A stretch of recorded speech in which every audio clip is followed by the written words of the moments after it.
ये कपड़ा पहना है तो इसका जेंडर ये है, वो कपड़ा पहना है तो उसका जेंडर वो है। कि ये कपड़ा डिजाइन कैसे, मतलब ये फिक्स कैसे हुआ कि औरत का, ये आदमी का? आज की डेट में जब ट्रेंड यहाँ तक आ गया कि एक लड़का लंबा गाउन पहन सकता है,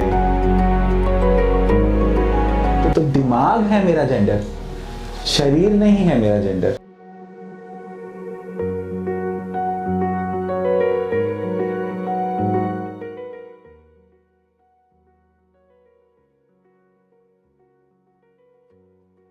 आपने एक अपनी बातों में एक शब्द रखा कि थर्ड जेंडर।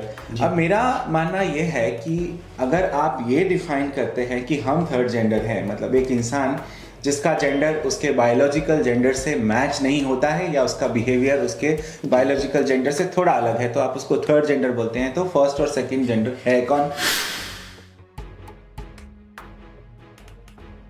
जी। तो ना ये जो समाज है ये बहुत तरह तरह के नाम देता है हम लोगों को। तो आई थिंक मुझे लगता है कि हम किसी को क्यों बोलते हैं, हम जानते नहीं हैं, है ना? क्योंकि एक किन्नर कभी भी किसी सड़क चलती औरत को ये नहीं बोलता है कि ये औरत है, ये लड़की है, ये लड़का है।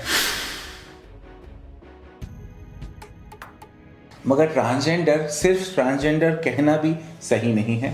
उसके साथ में हमें ट्रांसजेंडर पर्सन, ट्रांसजेंडर इंडिविजुअल, मतलब एक व्यक्ति जो ट्रांसजेंडर है या एक इंसान, एक इंडिविजुअल जो ट्रांसजेंडर है, ऐसा बोलेंगे तो ठीक है। वही मकसद ये है बात करने का। और ना सिर्फ इतना, मतलब मैं अगर आपको बोलूं, अगर कागजों में हम जाके देखते हैं वहां पर कहीं कहीं लिखा होता है अदर्स। मतलब क्या है अदर्स? अदर्स मतलब क्या? कुत्ता, बिल्ली, भैंस, गाय, जानवर? क्या बोल रहे हो आप? अपने पत्रकार जो हमारा भाईचारा है, हम लोग कभी जर्नलिज्म करते हुए कई बार लाइन भी क्रॉस करते हैं। हमारा मकसद होता है भी हम समाज के लिए कोई चीज़ आवाज़ उठाएं, समाज में जो कुरीतियाँ उनको उजागर करें, लेकिन कई बार हम इस अति उत्साही होके ज़्यादा ओवर रिएक्ट करते, किसी की लाइफ के साथ भी हम लोग खेल जाते हैं। और शायद ऐसा ही दीपिका जी के साथ एक पत्रकार ने करा। 2014 की कहानी है जी। और मेरे साथ जैसे आप बात कर रहे हैं ऐसे, जस्ट उस टाइम ऐसे कैजुअल बात करने के लिए कि हमको बस कैजुअली मिलना है, बात करना है। सो दो तीन लोग आए, उन्होंने थोड़ा बात किया। जब ये बात हुई तो उन्होंने बोला कि आप अपने बारे में बताइए कि मतलब आपके स्ट्रगल्स क्या थे, ये वो सब कुछ। तो उस टाइम क्योंकि बहुत भावुक होकर मैंने बोलना शुरू किया, तो मैंने एक एक चीज़ बहुत डिटेल में बता दी। और काफ़ी कुछ, मतलब कि मेरे भाई के साथ क्या है, मेरी बहन के साथ कैसे है, ये कैसे है, अच्छा मुझे क्या फील हो रहा था, मतलब मुझे मेरे दिल को कौन सी चीज़ हर्ट करी थी जिसकी वजह से I have taken this decision कि मैं अपनी सिटी छोड़ के दूसरे सिटी में जाके नौकरी करूँ। तो वो सब मैंने उनको बताया। तो फिर उन्होंने मतलब टाइटल में जैसे लिख दिया कि मतलब एग्जाम्पल कि वो ये परेशानियों की वजह से इस इंसान ने ये शहर छोड़ा और अपनी ज़िंदगी इस समाज के साथ जुड़ के जीने की कोशिश करी।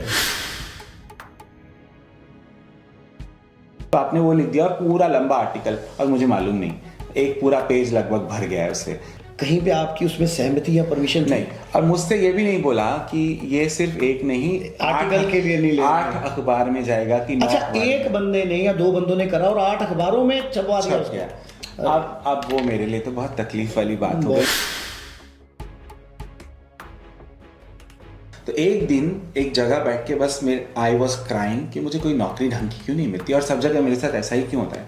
And I was watching people जो रेड लाइट पे भीख मांग रहे थे, ट्रांसजेंडर कम्युनिटी से क्लैप करके भीख मांग रहे जो मतलब हाँ, दिल्ली लाल बत्ती पे जो मतलब दिल्ली के एक पर्टिकुलर एरिया में लाल बत्ती पे भीख मांग रहे थे। तो उनको देख देख के मुझे बस ये लग रहा था कहीं सच में मेरी जिंदगी वहीं तो नहीं है। एक ऑर्गेनाइजेशन जैसे आपने बताया, इंडिया एचआईवी अलायंस, और thanks to India HIV alliance because उन्होंने मुझे वो चांस दिया और आज 9.5 साल हो गए मैं उसी ऑर्गेनाइजेशन में हूँ।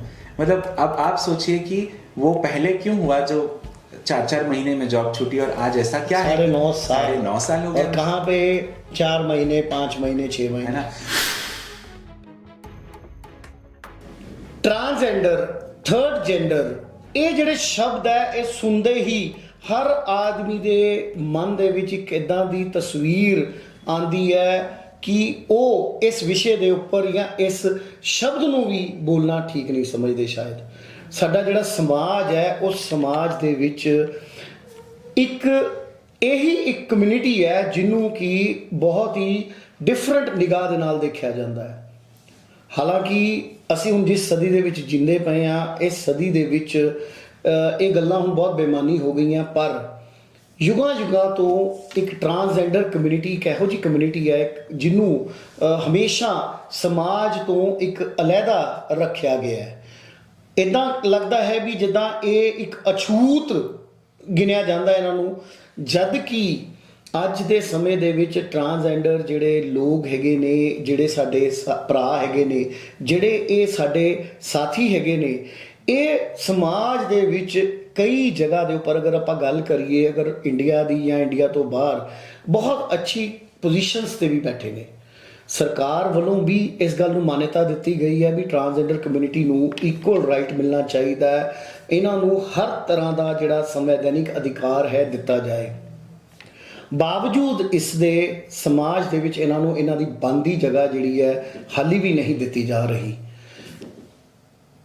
ਇਸ ਵਿਸ਼ੇ ਨੂੰ ਲੈ ਕੇ ਮੈਂ ਇਹ ਮੰਨਦਾ ਹਾਂ ਵੀ ਸਾਡੇ ਸਮਾਜ ਦੇ ਵਿੱਚ ਗੱਲਬਾਤ ਕਰਨੀ, ਡਿਬੇਟ ਕਰਨੀ, ਇਸ ਵਿਸ਼ੇ ਦੇ ਉੱਪਰ ਜਿੰਨੀ ਚਰਚਾ ਕੀਤੀ ਜਾਏ ਜ਼ਰੂਰੀ ਹੈ। ਕਿਉਂਕਿ ਅਗਰ ਅਸੀਂ ਇਹ ਚਰਚਾ ਕਰਾਂਗੇ, ਗੱਲਬਾਤ ਕਰਾਂਗੇ, ਤਾਂ ਹੀ ਅਸੀਂ ਸ਼ਾਇਦ ਜਿਹੜੀ ਇੱਕ ਇਕੁਐਲਿਟੀ ਦੀ ਅਸੀਂ ਗੱਲ ਸਿਰਫ ਕਿਤਾਬੀ ਗੱਲ ਜਾਂ ਲੋਕਾਂ ਵਿੱਚ ਆਪਣੇ ਆਪ ਨੂੰ ਇਹ ਸਾਬਤ ਕਰਨ ਲਈ ਵੀ ਅਸੀਂ ਤੇ ਇਕੁਅਲ ਸਮਝਦੇ ਹਾਂ ਹਰ ਇਨਸਾਨ ਨੂੰ, ਤੇ ਲੇਕਿਨ ਅੰਦਰੋਂ ਸ਼ਾਇਦ ਅਸੀਂ ਉਸ ਗੱਲ ਦੇ ਉੱਪਰ ਪ੍ਰੋਪਰ ਸੋਚ ਜਿਹੜੀ ਹੈ ਸਹੀ ਨਹੀਂ ਰੱਖਦੇ।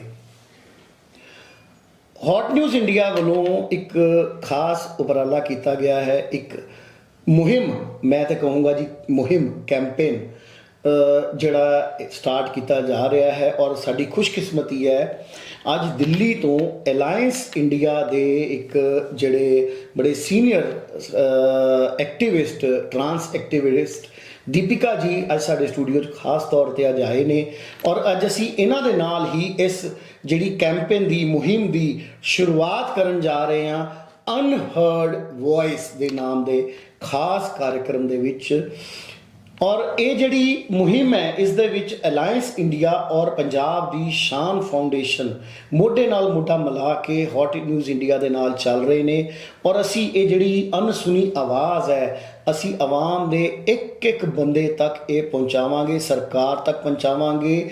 ਔਰ ਇੰਨਾ ਹੀ ਨਹੀਂ, ਇਹਨਾਂ ਦੇ ਜਿਹੜੇ ਦੁੱਖ ਤਕਲੀਫ, ਇਹਨਾਂ ਦੀ ਜਿਹੜੀਆਂ ਜ਼ਰੂਰਤਾਂ, ਇਹਨਾਂ ਦੇ ਜਿਹੜਾ ਇਹਨਾਂ ਨੂੰ ਤਿਰਸਕਾਰ ਕੀਤਾ ਜਾਂਦਾ है, वो सारियाँ चीज़ें भी असी थोड़े सामने लेके आवांगे।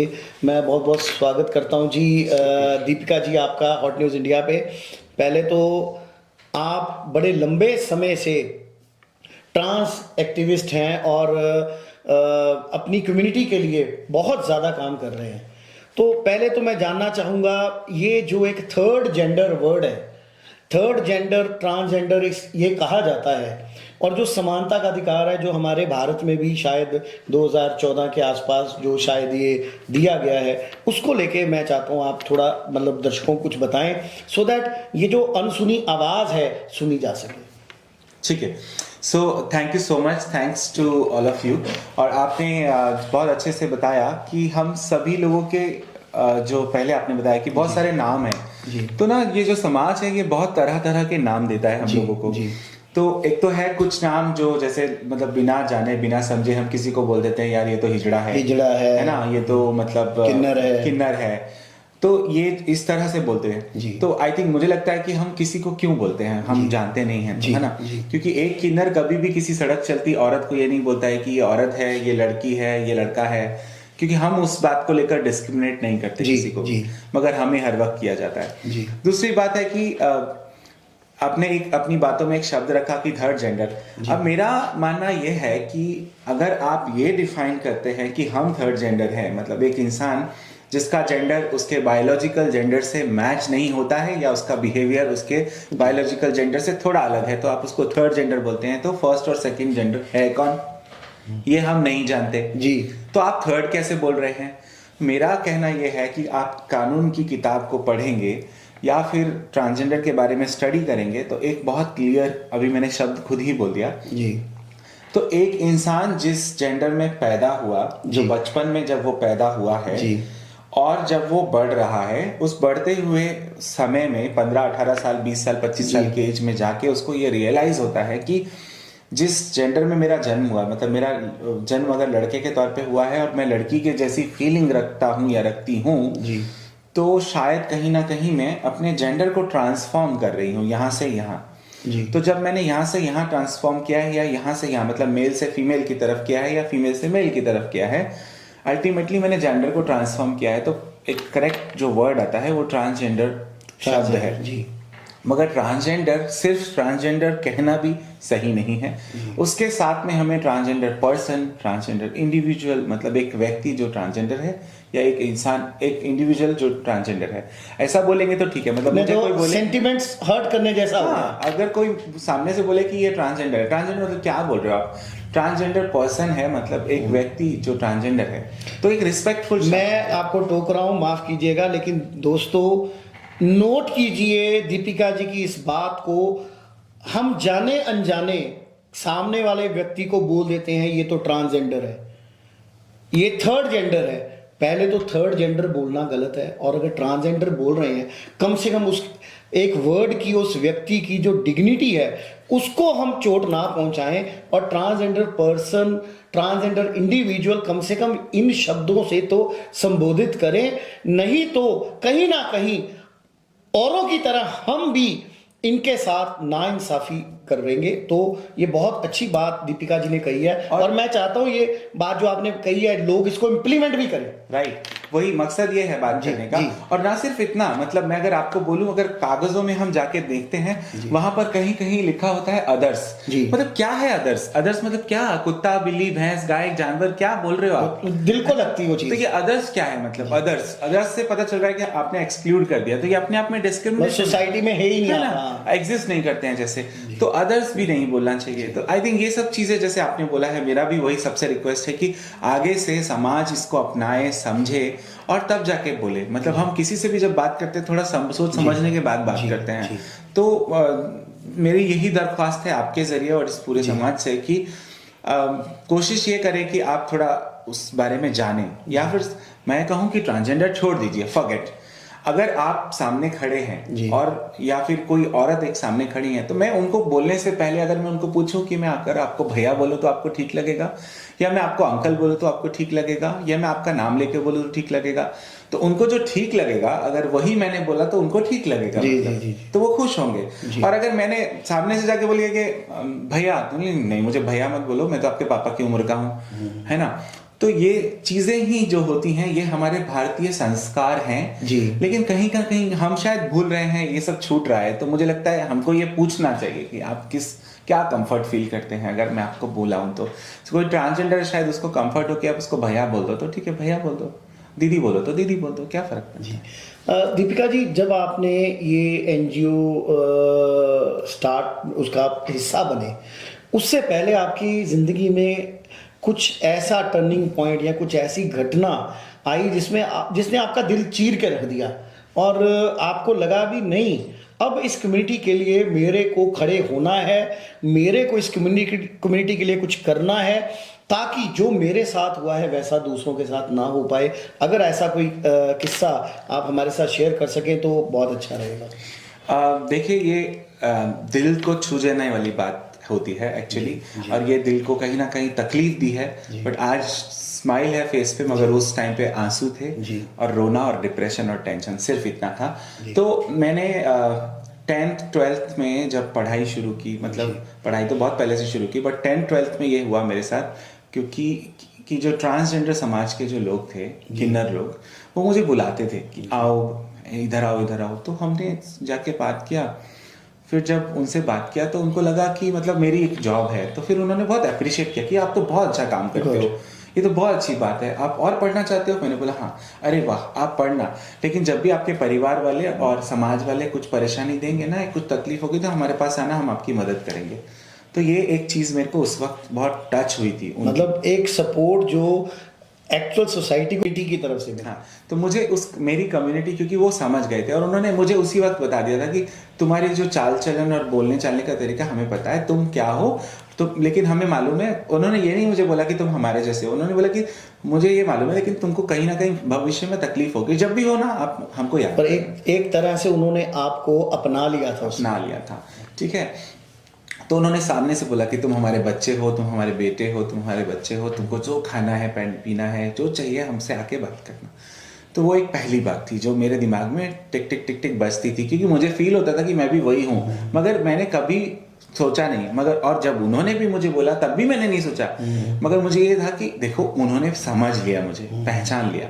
एक फिर उसके बाद कहानी शुरू हुई कि नौकरी, तो मैंने नौकरियां शुरू करी। अब आप मेरा ग्रेजुएशन, हाँ, तो मेरा 12th के बाद ही नौकरी शुरू हो गया था।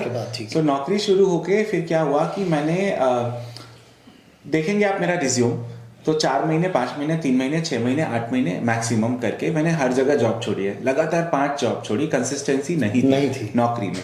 रीज़न क्या था कि लोग कहीं ना कहीं छेड़ते थे, परेशान करते थे, गालियां बकते थे।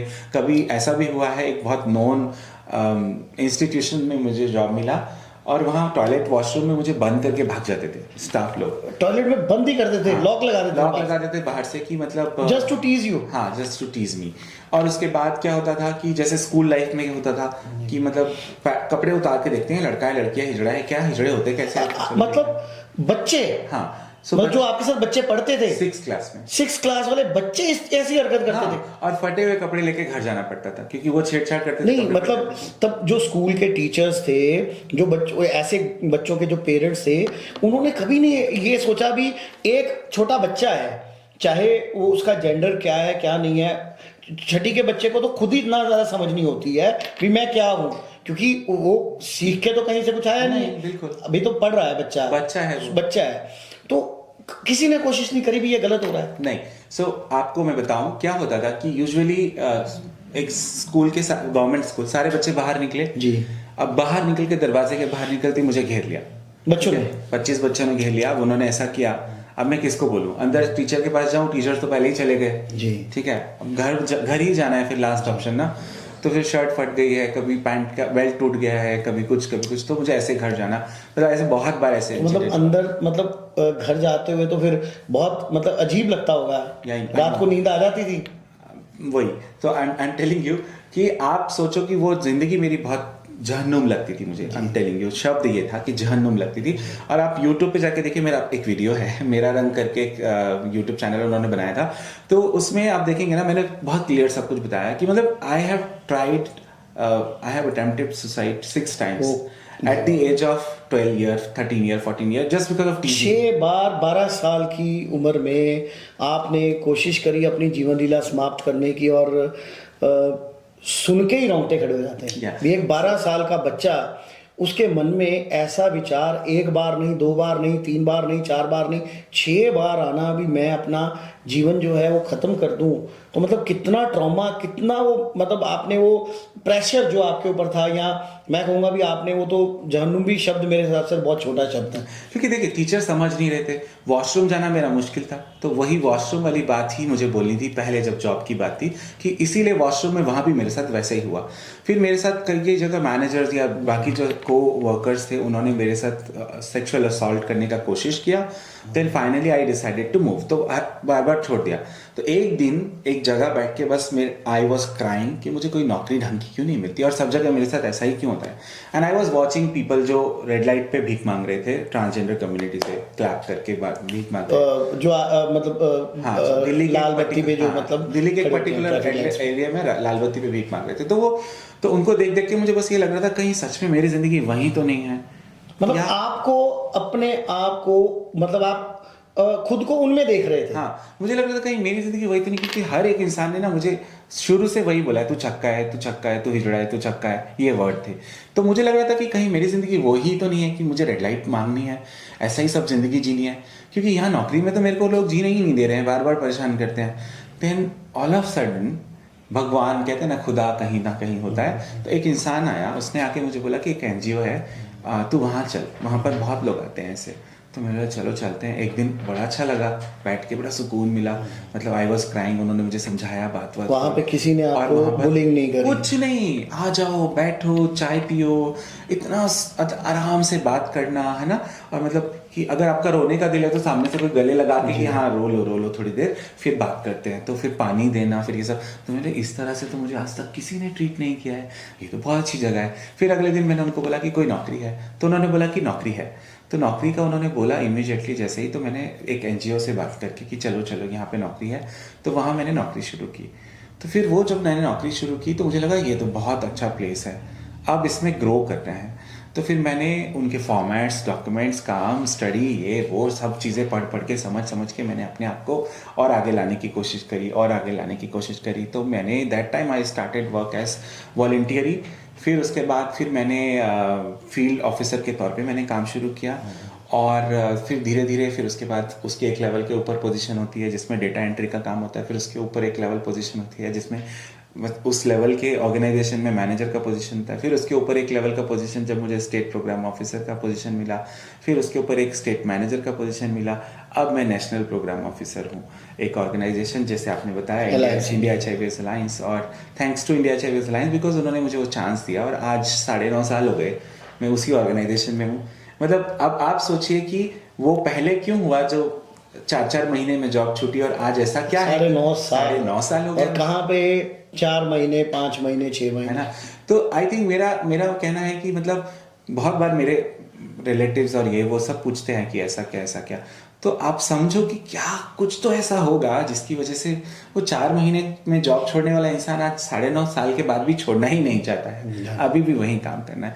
सो रीज़न इज मुझे दीपिका करके एक्सेप्ट किया गया, रीज़न इज मुझे ट्रांसजेंडर करके एक्सेप्ट किया गया, रीज़न इज कि मुझे लगता है कि मैं इस लड़की के साथ ज़्यादा बात करूँ तो उनको कोई प्रॉब्लम नहीं है, लड़कों से मैं दूर रहूँ तो उनको कोई प्रॉब्लम नहीं है। मतलब जो मेरा दिल करता है आई कैन। मतलब आपको एक इंसान को, मैं कहूँगा इंसान के तौर पर अपनाया गया, स्वीकार किया गया, जबकि बहुत सारे लोग एक इंसान को इंसान ही नहीं समझ रहे just due to the gender, जो उसका एक जेंडर है, बायोलॉजिकल जेंडर। और इसके साथ साथ एक बात जो एक और ऐड करना है कि सबसे बड़ा जो प्लस पॉइंट मेरा वहाँ काम करने का अब जो बन गया है कि मुझे मेरे ही समाज के एम्पावरमेंट के लिए काम करने का मौका मिलता है, जो कि बहुत ही इम्पॉर्टेंट चीज़ है। कि आज जैसे शान फाउंडेशन है, इनके साथ बैठ के जैसे मैंने इनसे बात किया कि क्या काम करना है, कैसे काम करना है, या और बहुत सारे अदर स्टेट्स हैं जहाँ पर मैंने जा के बात किया है। तो जब मुझे दिखता है ना कि यार ये बच्चों ने या ये ऑर्गेनाइजेशन ने या ये बहनों ने ये काम किया और करके आज वो इस लेवल तक चले गए, और इन्होंने बहुत अच्छा कर लिया, कुछ चेंजेस लेके आ गए, लोगों को नौकरी पे लगा दिया, पॉलिसी बना दी, है ना।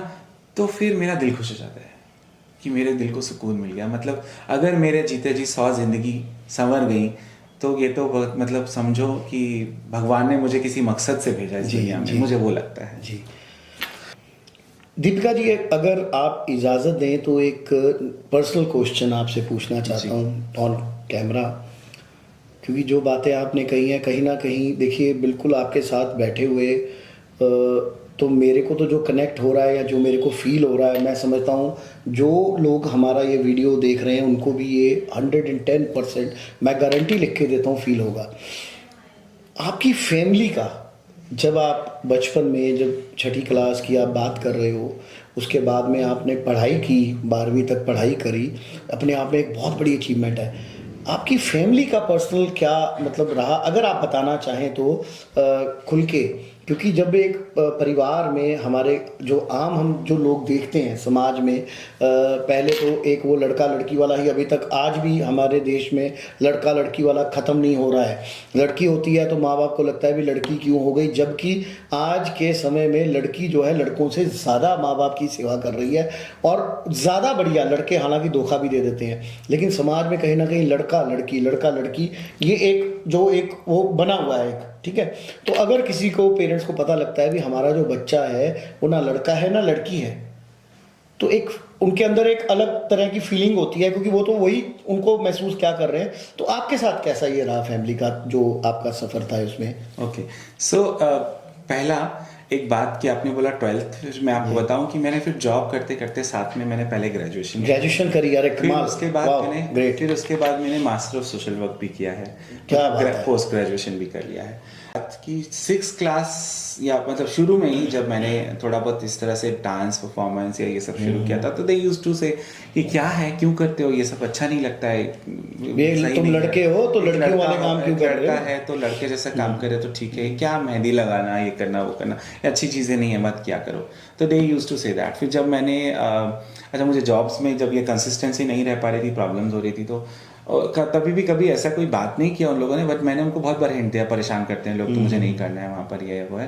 तो फिर उसके बाद फिर अच्छा क्या परेशान करते हैं वो कभी नहीं पूछते थे, अच्छा। मैंने कहा परेशान करते हैं तो वो भी तो मतलब उन्होंने कोशिश भी नहीं करी यार, यानी उनको इतना भी पता ही नहीं चल पाया। हाँ, तो शायद उनको पता नहीं चला या इग्नोर किया, मुझे नहीं मालूम वो बात। बट फिर उसके बाद मैंने जब एनजीओ सेक्टर में नौकरी शुरू की तो एक वक्त के बाद कहीं से कुछ इन्फॉर्मेशन मिली कि HIV और ये और वो कम्युनिटी ऐसे वैसे लोगों के साथ काम करते हैं। तो लोगों ने आके बोला, तो फिर पेरेंट्स ने बोला ये नौकरी छोड़ दो, बहुत गलत है। तो मैंने बोला नहीं, मुझे नहीं छोड़नी है, मुझे काम तो यहीं करना है। अब आपको अच्छा लगे या बुरा लगे, ठीक है, काम मुझे यहीं करना है। फिर मैंने वो काम करते करते करते फिर उनको धीरे धीरे समझाया कि देखो इससे ये होता है, ये काम ज़रूरी है, ये अच्छा है, इससे ये भला होगा, समाज में ये इम्प्रूवमेंट आएंगे। अगर सरोजनी नायडू ने ना किया होता तो ये ना होता, इंदिरा गांधी ने ना किया होता तो ये ना होता, नेहरू जी ने ना किया होता वो ना होता, तो ये भी एक तरीके का वही काम है और इससे बदलाव आएंगे। तो जब मैंने ये बताना शुरू किया, धीरे धीरे उन्होंने समझना शुरू किया। फिर उनको पता चला कि इसको लोग दीपिका बोलते हैं, दीदी बोलते हैं, मम्मी बोलते हैं। और फिर उनको लगा कि ठीक है, मतलब फिर उन्होंने बोला कि देखो घर के अंदर रह के ये सब बहुत मत करना, बाहर आपको करना है आप करो। तो मैंने बोला कि ठीक है, मतलब एक वो उनका ये सीन होता है कि मतलब ऐसे करके देखते हैं वो, ठीक है, कि उनको लगता है कि मतलब हम नहीं देख रहे हैं बट वो देख सब रहे होते हैं। तो उनको लगता है कि आप अपने मुंह से ना आप किसी को बोलना मत ये बात, ऑल्दो पूरा जहान जानता है सिर्फ उनको छोड़ के। उनको लगता है कि उन्हें पता है और बाहर किसी को नहीं पता। आंखें बंद कर ली तो शायद बाहर अंधेरा हो गया, जबकि बाहर तो सूरज पूरा चमक रहा है। तो ये बात आपकी बिल्कुल दुरुस्त है। दीपिका जी, बहुत सारी बार मेरे को कुछ चीज़ें, जैसे दोस्तों मैं दीपिका जी से पहले मुलाकात करी, जब बात करी तो एक ऐसी बात इन्होंने कही जो पर्सनली मेरे को बहुत ज़्यादा टच करी और मेरे को थोड़ा गुस्सा भी आया उस बात को लेके। गुस्सा आया अपनी कम्युनिटी के ऊपर, अपने पत्रकार जो हमारा भाईचारा है। हम लोग कभी जर्नलिज्म करते हुए कई बार लाइन भी क्रॉस करते हैं। हमारा मकसद होता है भी हम समाज के लिए कोई चीज़ आवाज़ उठाएं, समाज में जो कुरीतियाँ हैं उनको उजागर करें, लेकिन कई बार हम इस अति उत्साही होके ज़्यादा ओवर रिएक्ट करते, किसी की लाइफ के साथ भी हम लोग खेल जाते हैं। और शायद ऐसा ही दीपिका जी के साथ एक पत्रकार ने करा।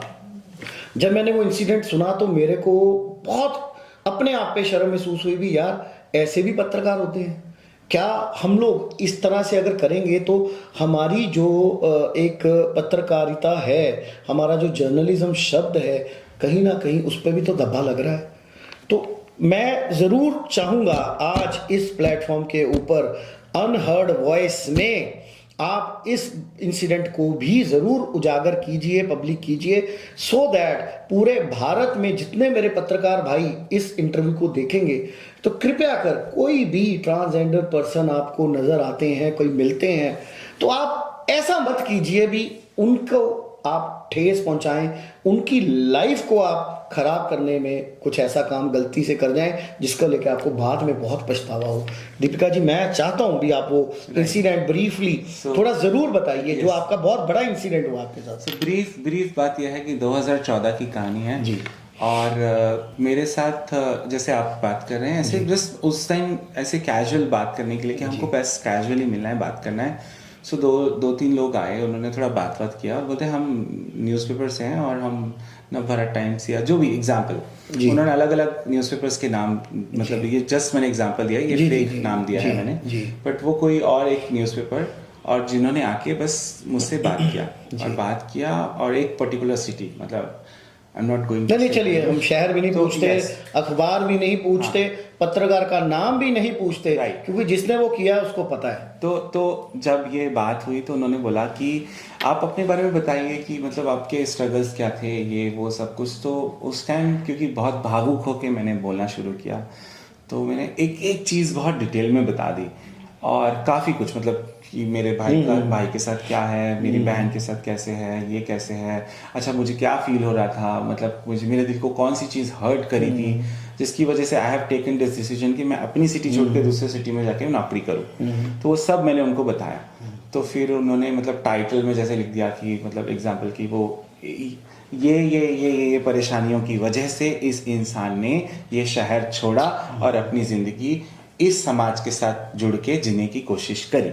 तो ये जो शब्द अगर आप बोल रहे हैं कि इन परेशानियों की वजह से छोड़ा और किन्नर समाज को अपनाया और नौकरी की, मतलब नौकरी भी करने की बोल रहे हो और किन्नर समाज को अपनाया भी बोल रहे हो, तो अब अपनाया मतलब क्या है? वो तो पहले से मेरे अंदर वो फीलिंग है करके, तो आपने वो लिख दिया और पूरा लंबा आर्टिकल, और मुझे मालूम नहीं, एक पूरा पेज लगभग भर गया है उससे। और एक आंटी उसको खोलती हैं एंड ऐसे देखती हैं मुझे, ऑटो में, हम ऑटो में हैं, आप ऑटो में सफर कर रहे थे, ऑटो में, बिल्कुल बिल्कुल ठीक। और न्यूज़पेपर खोलती हैं और बोलती हैं कि हाँ बेटा आपके साथ तो बहुत बुरा हुआ है। तो मैंने बोला कि आंटी एक ऐसी सिंपैथी जो सोची भी नहीं थी मिलेगी। हाँ, मैं बोला आपको कैसे पता, क्या बात है, आप क्या बोल रहे हो, आप किस, मुझे कोई और समझ के आप मुझसे ऐसे बात कर रहे हो, मैं तो, आप मुझे जानते भी हो, हम तो पहली बार मिल रहे हैं। तो शी सेड कि नहीं देखो, फोटो न्यूज़पेपर मेरे को दिखाया और उसमें मेरा फोटो और उसके साथ पूरी, और वो फोटो भी कैसे खींची, और फोटो भी सामने से किसी ने बोला कि अच्छा can we have a photograph, just normal जैसे किसी को मिले हाँ, हम आपसे मिले हैं तो एक फोटो ले लेते हैं, और वो फोटो और फोटो और वो जो बातचीत हुई, कहीं पे आपकी उसमें सहमति या परमिशन नहीं, और मुझसे ये भी नहीं बोला कि ये सिर्फ एक नहीं, आर्टिकल के लिए नहीं ले 8 अखबार में जाएगा कि अच्छा एक बंदे ने या 2 बंदों ने करा और 8 अखबारों में छपवा दिया छप गया। अब वो मेरे लिए तो बहुत तकलीफ वाली बात हो गई, क्योंकि मेरे को, मुझे किसी चीज़ से परेशानी नहीं थी, आई एम ओपन, बट मेरे रिलेटिव्स ने पढ़ा वो, और वो बोलते हैं कि तुम्हारे बच्चे ने तो बोला है तुम लोगों ने उसके साथ बड़ा बुरा किया है घर पे, या फिर अरे तुम्हारा, उसने ये बोला है कि उसका फलाना जो दोस्त है उसने बड़ा बुरा किया है उसके साथ, अरे उसके तो एक तरह से सारे रिश्ते आपके 1 मिनट में तार हो गए उस वक्त पर्टिकुलर उस टाइम के लिए। तो फिर मैंने सबको फिर जस्टिफिकेशन दिया कि नहीं नहीं मेरा मासी जी, मेरा ये नहीं था, ऐसे नहीं था, वैसे बात unnecessary justifications, those were not required at that time. Yes. तो ये एक बात है। और जब आप बोल रहे थे ये बात, तो ये तो मेरा पर्सनल था, बट एक पर्टिकुलर एक टैगलाइन मुझे बहुत अच्छे से याद है अभी भी, एक न्यूज़पेपर में आया था कि मतलब नौकरी ना मिलने की वजह से ये मर्द लोग बनते हैं नामर्द और किन्नर समाज को ज्वाइन करते हैं, ऐसा करके लिख दिया। तो ये कहीं ना कहीं बहुत बड़ा क्वेश्चन खड़ा कर, नौकरी नहीं मिली तो कोई किन्नर बन जाएगा जानबूझ के, मतलब मेरे तो बहुत बड़ा एक मतलब वो गलत बात हो गया। ये गलत स्टेटमेंट है जो हम बिना समझे दे देते हैं कभी कभी, मतलब लाइमलाइट में आने के लिए, मसालेदार टैग देने के लिए कुछ भी डाल देते हैं, विच इज़ वेरी रॉन्ग, मतलब है ना। तो मुझे लगता है कि कहीं ना कहीं जैसे आप बोल रहे थे कि पूरे मीडिया को इसके ऊपर सोचना चाहिए, बहुत जरूरी हम, क्योंकि मैं बताऊं जिस इंसान का फोटो डाल के लिखा गया था ना, वो सुसाइड कर चुकी है, आज से 4.5-5 साल पहले की बात तो है। मतलब एक तरह से किसी के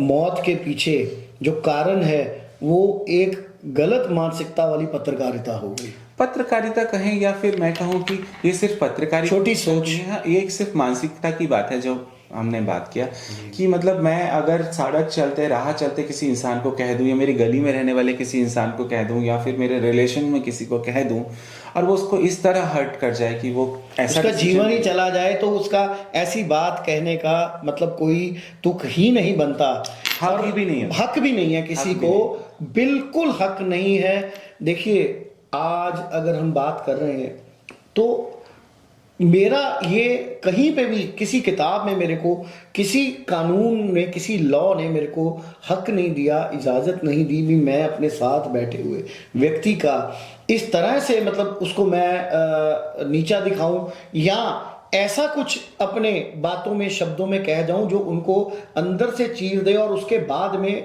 उनको अपनी जीवन लीला तक समाप्त करनी पड़ जाए। तो ये अपने आप में बड़ी घातक बात है। और कहीं ना कहीं हम लोग जो पत्रकार लोग हैं, हालांकि पत्रकारिता बड़ा सेंसिबल और बहुत ही जिम्मेदारी वाला एक, मैं तो कहूँगा प्रोफेशन है, कोई भी पत्रकार है उसको इस जिम्मेदारी का एहसास होना बहुत ज़रूरी है कि हम क्या शब्द बोल रहे हैं, किसको बोल रहे हैं और कैसे बोल रहे हैं। अगर हम अपनी जिम्मेदारी का एहसास नहीं कर सकते तो हमें पत्रकारिता करने का भी कोई अधिकार नहीं है। तो मैं इसकी ज़ोरदार शब्दों में निंदा करता हूँ।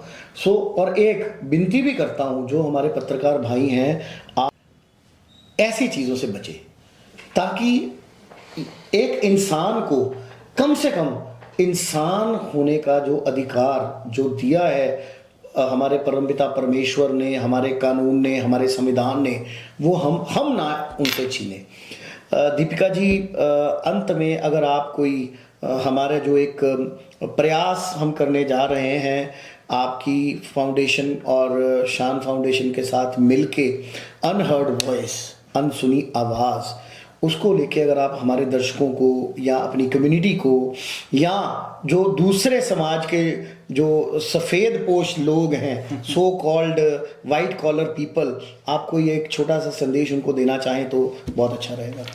देखिए, छोटा सा संदेश तो वैसे संदेश आप ही दे चुके हैं, बट संदेश यही है कि मतलब देखिए, ये सच में ये वो आवाज़ है जो बहुत सालों से दबा दी गई है। बस इस आवाज़ को आप सबको सुनना है, समझना है, ताकि वो बराबर का हिस्सेदारी समझें हर एक चीज़ में। क्योंकि इसकी वजह से क्या होता है, बहुत बार हम पीछे महसूस करते हैं और हम फिर शांत रहने लगते हैं, मतलब समाज जो है वो शांत रहने लगता है। तो आई थिंक उसके ऊपर ध्यान देना और समझना और सुनना बहुत ज़रूरी है। और लास्ट में मतलब ये एक गाना है बहुत पुराना, बट मैंने हमेशा इस्तेमाल किया है कि साथी हाथ बटाना, एक अकेला थक जाए तो मिलकर बोझ उठाना। मतलब हम एक समाज हैं और एक पर्टिकुलर एक्सक्लूडेड कम्युनिटी है जिसको अलग कर दिया गया है, और फिर हम बहुत थका हुआ महसूस करते हैं फिर कभी कभी कि लगता है यार कोई सुनने समझने वाला है नहीं, जैसे मुझे लगता था बहुत पहले ना।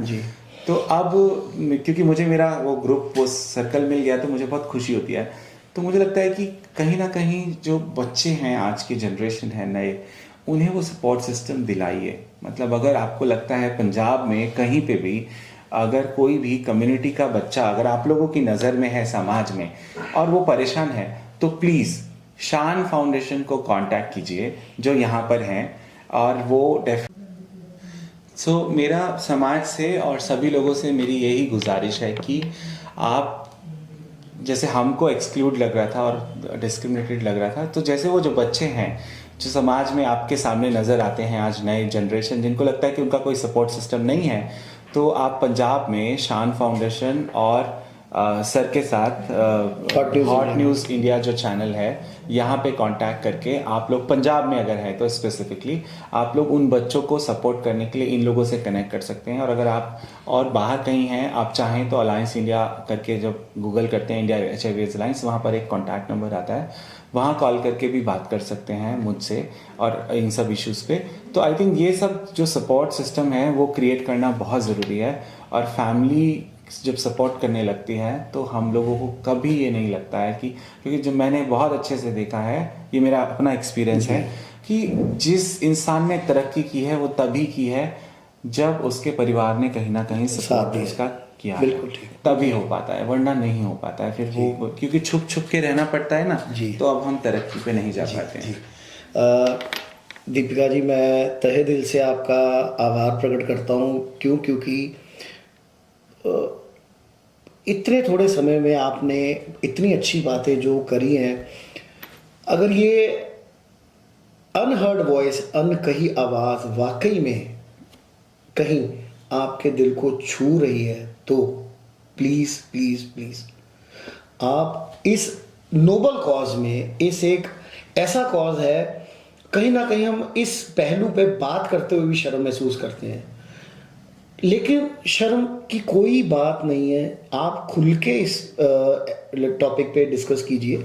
आपके आसपास अगर कोई ऐसे लोग हैं, कोई बच्चे हैं, उनको सपोर्ट मिल सकती है।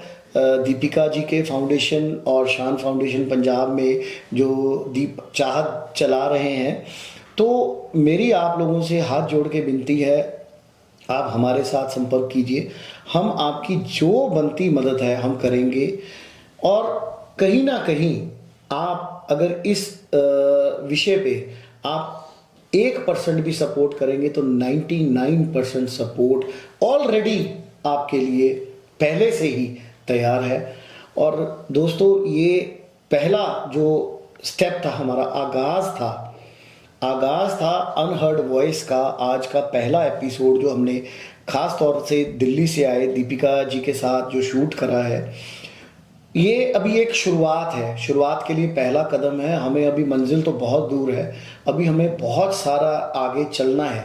और इस चलने में अगर आपका सपोर्ट मिलता है तो मेरा मानना है कि ये जो कॉज है, ये जो एक मुहिम है, एक कैंपेन है, वो इतना बड़ा और इतना आसान हो जाएगा कि हम लोग जो समाज का एक वर्ग जो हम उसको कटा हुआ मानते हैं, कहीं ना कहीं उनको हम अपने समाज में भी उनका बनता अधिकार दिलाने में कामयाब हो सकते हैं।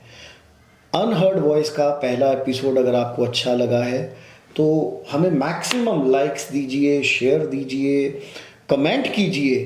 और ये जो आवाज़ है, अनसुनी आवाज़, आपका एक लाइक और एक शेयर इतना कीमती है कि ये आवाज़ कहीं ना कहीं उन कानों तक पहुंच सकती है जिन कानों तक ये आवाज़ पहुंचनी ज़रूरी है। सो इन्हीं शब्दों से मैं अपनी वाणी को विराम देता हूं और आज का ये खास एपिसोड जो हमारा पहला एपिसोड था अनहर्ड वॉइस का, उसको आज हम फिलहाल स्थगित करते हैं। मैं ख़त्म नहीं कहूँगा, समाप्त नहीं कहूँगा, सिर्फ पोस्टपोन कहूँगा अगले एपिसोड के लिए, जिसमें कि ख़ास तौर पे शान फाउंडेशन के चाहत जो हमें अपने हमारे साथ बात करेंगे और अपनी लाइफ का जो उनका जो पहलू है, जो नज़रिया है, वो भी आपके साथ हम शेयर करेंगे। तो तब तक आप बने रहिए, देखते रहिए हॉट न्यूज़ इंडिया। नमस्कार।